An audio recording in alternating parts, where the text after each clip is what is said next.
Welcome, ladies and gentlemen. So what I'd like to do is show you how to graph our trigonometric function. In this case, we have sine, by first identifying what the amplitude is, and then second, being able to actually graph it. So what I have here is I do have the parent graph here. I have y equals sine of x, and I have what that graph shows like that. And you could see here I have one period, and what we're going to do is we're always going to graph two periods. Okay, so whenever we're graphing the trigonometric graph, we're going to graph in two periods, and that could be two periods start, going to the right from 0, or two periods left and right. I'm actually going to do both of it here.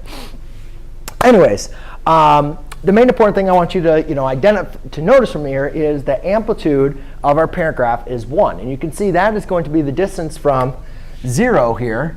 That's going to be our maximum, and to our minimum point is going to be the same thing as our period.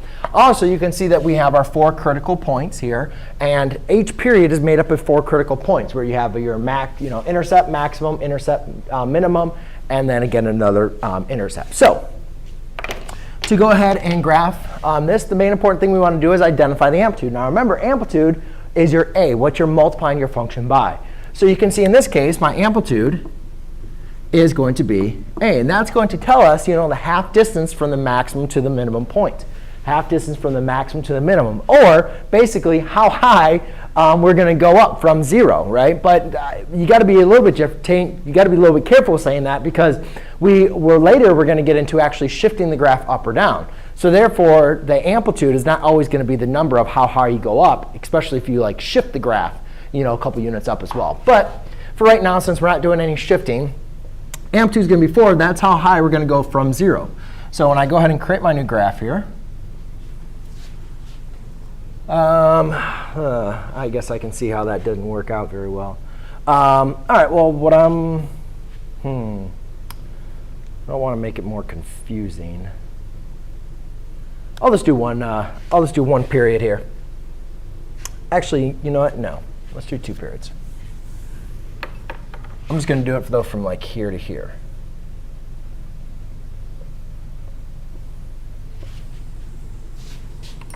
OK, so instead of going up to 1, now I'm going to go up to 4. So 1, 2. Well, it's not going to be at the same scale. It doesn't have to be in the same scale. So instead of going up 1, down 1, I'm going to go up 1, 2, 3, 4. Down 1, 2, 3, 4. So you can see my high point is going to be up 1, 2, 3, 4. And my low point is going to be down 1, 2, 3, 4. However, the shape of the graph, again, as I mentioned, guys, is going to be exactly the same. Now, one thing I'm going to do, as I mentioned, I'm changing the scale for this. I'm not going to go this exact same distance. But what I am going to do is I'm going to break up my quarters of 4 here.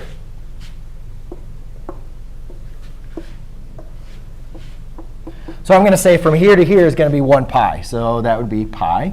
That would be pi halves. That would be 3 pi over 2, 4 pi. This would be 5 pi over 2, 6 pi over 2, which would be 3 pi, 7 pi over 2, and then 4 pi.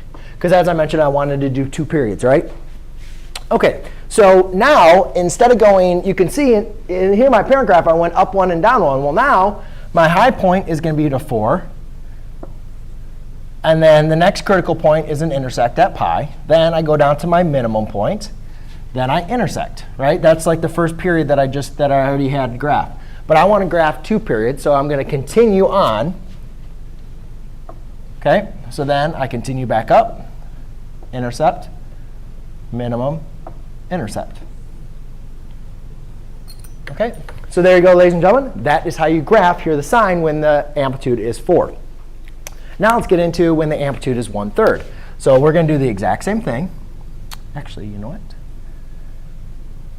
I'm going to do it right here.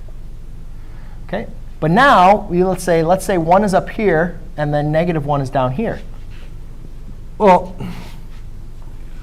now what I'm going to do is instead of doing 2 periods to the right, I'm going to do a period to the right and then a period to the left. OK, so if I was going to do here, well, here's when the amplitude is 1/3. Well, now you can see when the amplitude is 1, like we had in our parent graph. But now you can see the number in front is 1/3. So the amplitude is 1/3. That means the graph, instead of going the graph up to 4 like in this one, it's only going to go up to 1/3 of this height, which would be like right here. So I'd say that's 1/3. That's -1/3.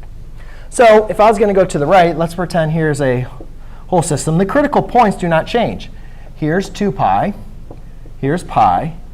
Here's pi halves. Here's 3 pi over 2. Now, instead, if I was going to go 2 periods to the right, or I could also go a period to the left. That means this would be negative pi halves, negative pi, negative 3 pi over 2, and negative 2 pi. Therefore, I cross at 0. I go up to my max, cross, go down to my minimum, and then cross. Then I just continue the pattern. Now, if I go to here, now I'm going to go down to my minimum, back to my intercept, back up to my max, and then back to an intercept. And you can see it just follows along the nice little pattern. And the main important thing that we're trying to get out of this, ladies and gentlemen, is for you to identify that when the amplitude is larger, you can see that this graph is being stretched vertically. Where when the amplitude is greater than 1, when the amplitude is less than 1, still positive, you can see that it's going to be condensed, right? It's getting condensed vertically. But that's basically the same difference. Notice that the critical points do not change. You can graph two to your right or 1 left and 1 right. But the critical points are not going to change. The only thing that's changing is the shape of the graph. Is it being stretched or compressed vertically? Thanks.